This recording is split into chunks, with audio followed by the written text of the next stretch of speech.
Hey friends, welcome back to my channel. My name is Sarah and this is my granny era. I want to share with you guys the stuff that I read in the month of January, just the last couple of weeks. I did do a mid-month video. If you guys are interested in the things that I read in the first couple of weeks of January, you guys can check that out here. I will make a mention of those, but I'm going to talk in detail about the stuff I've read since that video. I think there's 5 books here. So I have been deliriously sick for almost a week now. I don't know what we have, but it is rough, whatever it is. Last Monday, I started getting sick and just really high fever, delirious. I just could not even function. And then a couple days later, some more followed behind me and ended up being my husband and 3 of our kids. And then now our daughter-in-law and grandchildren. Anyway, it's stuff, whatever this is, it spreads fast. But this is about the most energetic that I have been all week long. Like this thing I'm doing right now, it's like the most energetic thing that I've done since last Monday. So I'm really proud of myself. I'm gonna make this video one more and then I'm going back to bed. But anyway, let me share with you guys what I read in the second half of January. So the first one is, this is Pyrenees Sea by Susanna Clarke. This is one that, you know, I had seen lots of people talk about and everybody said how great it was. My husband got it for me as a gift in December. And I don't know, like I didn't love it, but I didn't hate it. I'm glad I read it, but it wasn't what I was expecting. There's a couple things that make me wonder if I would have liked it better if this stuff wasn't here. So for instance, the random capitalization of things that don't need to be capitalized. I don't know what they are trying to say here. Like if they're trying to make it look like it's archaic writing, which it's not, or if they're trying to make it look like the guy doesn't remember good grammar. I don't really know what is going on here, but there's just random capitalization. Okay, so like if I was going to read this portion, so I just want to show you what my mind was doing with this book throughout the entire thing that made it really hard for me to let the story flow enough to really get into it. So I'm going to read this paragraph how it should be read. Then I'm going to read it to you in the way that my mind was doing it because of the capitalization. Okay, so here's how it should be read. Finally, the first group flew to the statue of a little child, bowing its head to gaze at a flower, which it holds in its hand. The child's head is covered with such exuberant curls, they are themselves like the petals of a flower. The second group of birds flew to a statue of a sack of grain, being devoured by a horde of mice. Okay, so kind of, you know, descriptive, whatever.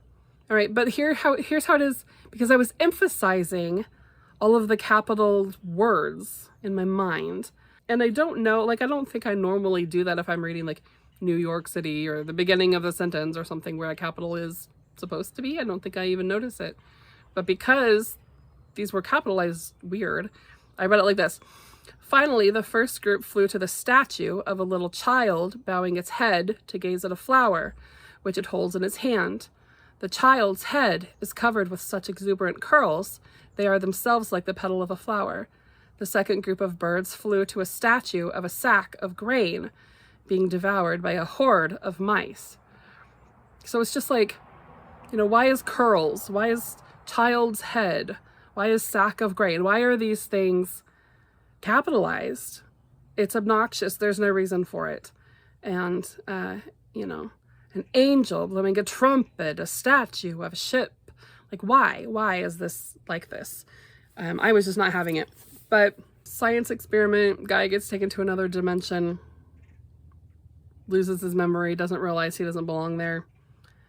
When it ends, you're wondering where exactly he is. Like, it's just, I can see what she was trying to do here. I don't think she did it. And I was just really bored with most of the story. So, I might try it again someday, but I didn't really love it. All right, and then next up, I read this little book of Norwegian folktales. I think I showed you guys this a while back when I got it as my, you know, in my little book haul that I did last month when I was out shopping with my husband and my daughter. I enjoyed these stories. The thing about these is I can read them and be like, wow, those are really weird. And that's fine, right? But the more that I the more I read culturally, the more I get outside of my own little place here and read about stuff, the more I start to make connections.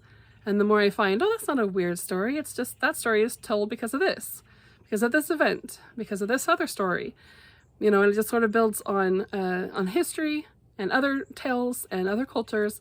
And then pretty soon the stories, change from being weird to me to being, I'm making connections, right? So I really did enjoy a lot of the stories in this. My favorite ones were called Soria Moria Castle, The House Mouse and the Country Mouse, which, I don't know how many of you guys are familiar, but there's like a little golden book, The Country Mouse and the City Mouse, that I read all the time when I was a little kid. So was that book based on this story, or are they both based on another story from another culture? Who knows? But then there was a few more that I really liked. The Mill That Grinds at the Bottom of the Sea. Anyway, just some really fun stories. This is another one of those that my 15-year-old daughter, Avalon, ended up swiping off of my bed before I could even make the journal entry on that. So I didn't do a lot of super thorough note-taking on that, but I did enjoy reading them.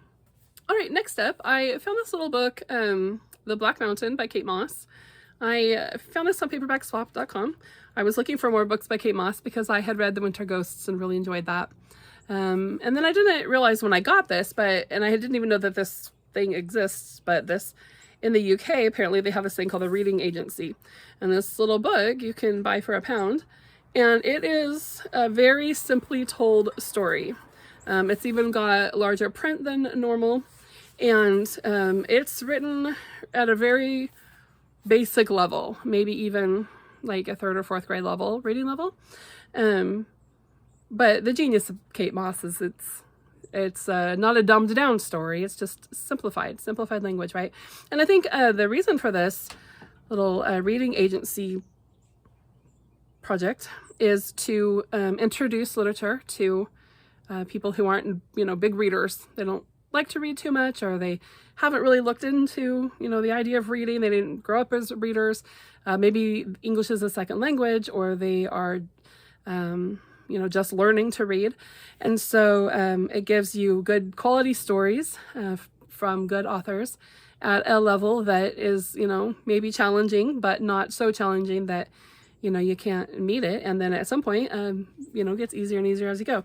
So I think that's a really great thing. And it's only £1. I think that's just really a fantastic thing that authors would do to join in with this reading agency. So anyway, somebody had listed this on Paperback Swap. They must have got it when they were vacationing or something. And was like, oh, a Kate Moss for £1. I'm going to grab that.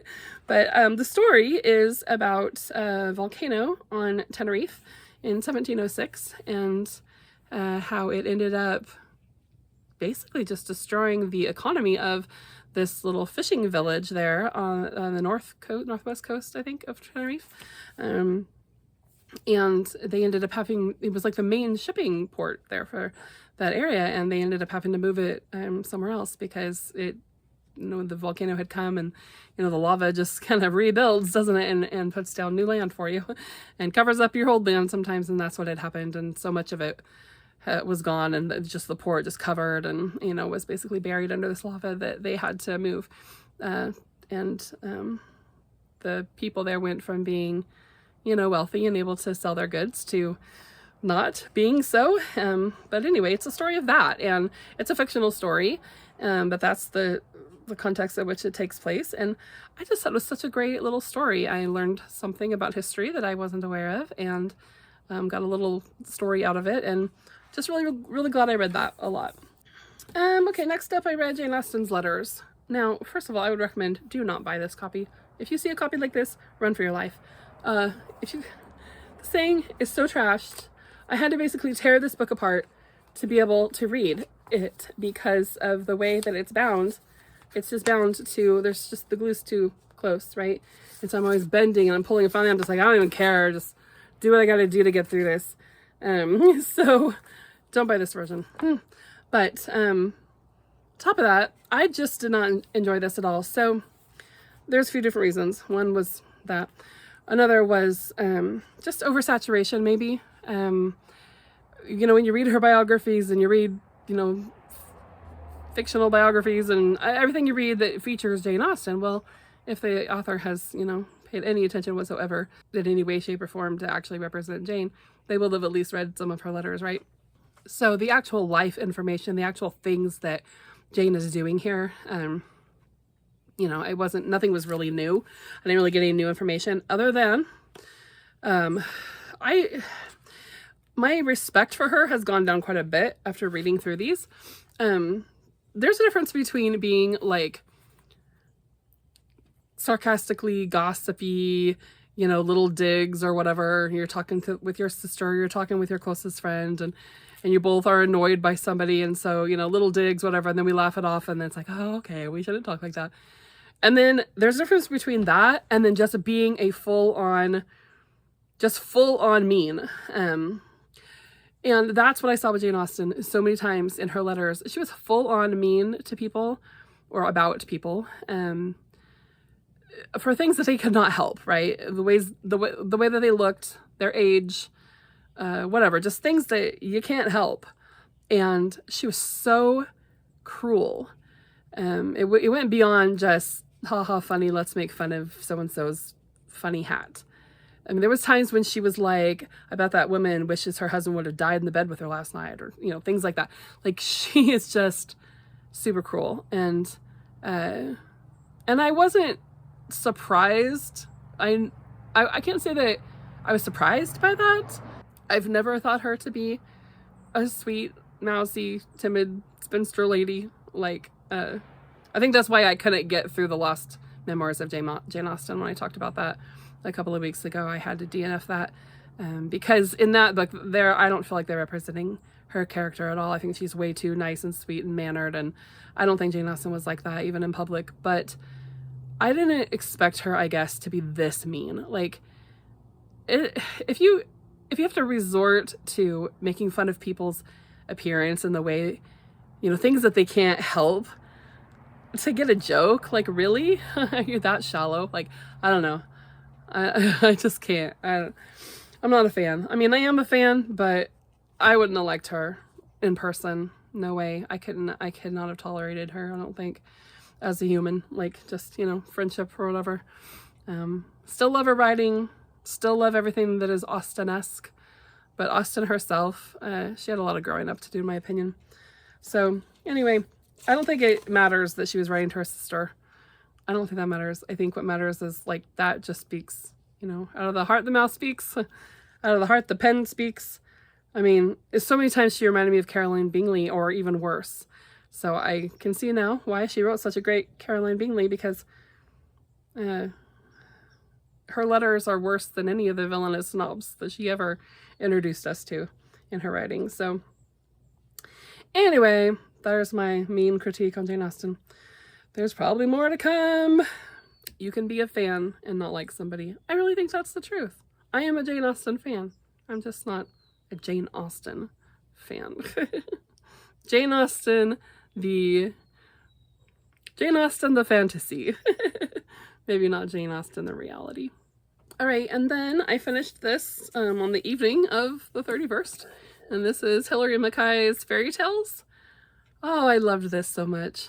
This is just such a fun, atmospheric, I know I say that all the time, but that's what it is. It's atmospheric. It's just wonderful. Like, look at this. I love these illustrations. I know the illustrations aren't Hilary Mackay's. The illustrations are Sarah Gibbs.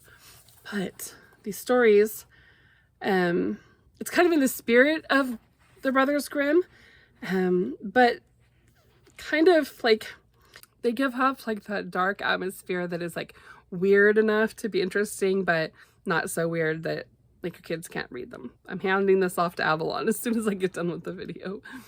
I do want to go back and reread the origin of some of these. So all of the tales, I think there's 10, are really familiar tales, except for the last one. The last one was not familiar to me. It was based on the Swan brothers, and I just assumed, oh, that's just Swan Lake, which I know is not brothers, but I just figured they were just, she was totally changing it. Well, it turns out there is a fairy tale called the Swan Brothers that is a Brothers Grimm tale, and then Swan Lake not being a Grimm tale. So I wonder if they have the same origin. But But there's things like Rapunzel, Rumpelstiltskin. Rumpelstiltskin is thought to be over 4,000 years old, the tale of Rumpelstiltskin. That blew my mind. I had no idea. Snow White, Cinderella, Pied Piper. But each of these are, some of them are really sad. A couple of them are funny. They're all weird in a way. The Pied Piper and the Rumpelstiltskin stories were the saddest for me. In fact, I guess a lot of these were that they kind of told like a Aesop-esque sort of moral tale in a way, but not too obvious. But I think the happiest story was Snow White. And my least favorite was the Swan Brothers. I didn't really enjoy that. I thought it was weird, but also I didn't have, like I said, any like emotional connection already to it because I had not heard that story before. But Red Riding Hood, definitely a contender for the weirdest. So yeah, I would recommend this for sure, especially if you could get this pretty cover. When I was looking for this on Goodreads just to make my, entry, I saw that it looks like somewhere there are published versions of just the stories. So, but they all have these pretty covers, the pretty cover artwork, but they're just each individual story. So look into that. That might just be a UK thing. I'm not sure. But I had never heard of Hilary Mackay. Apparently she's a popular children's author in the UK, and I'll be looking for more of her stuff because if it has the same kind of, I don't know, feel to it, like I'm definitely interested in that. All right, and then I did end up finishing The Little White Horse, and this was for our January group read for the Children's Classic Read Along. And I did enjoy it. I talked a lot about this in the last video because I think I was just about done with it. But it was a lot more like faith-based than I had remembered, which wasn't a bad thing. And then, and I did enjoy reading it. It really makes me want to go and watch the Moonacre movie. Maybe I'll look for that DVD and see if my kids want to watch that with me. And then I finished The Scarlet Letter, which was the read along for Nathaniel, and I have made a whole video on that. You guys can check that out here in the description box about The Scarlet Letter and all of my thoughts on that. I will not repeat all that. So that is my January reading wrap up. There's a few others that I did right at the beginning of the month that I talked about on that first video. So if you guys want to watch those, check it out. I hope you're having a great day. I thank you for suffering through this video with my gravelly voice and kind of rambly takes on things. I'm holding it together as best as I can. Have a great day, guys. I will see you soon. Bye-bye.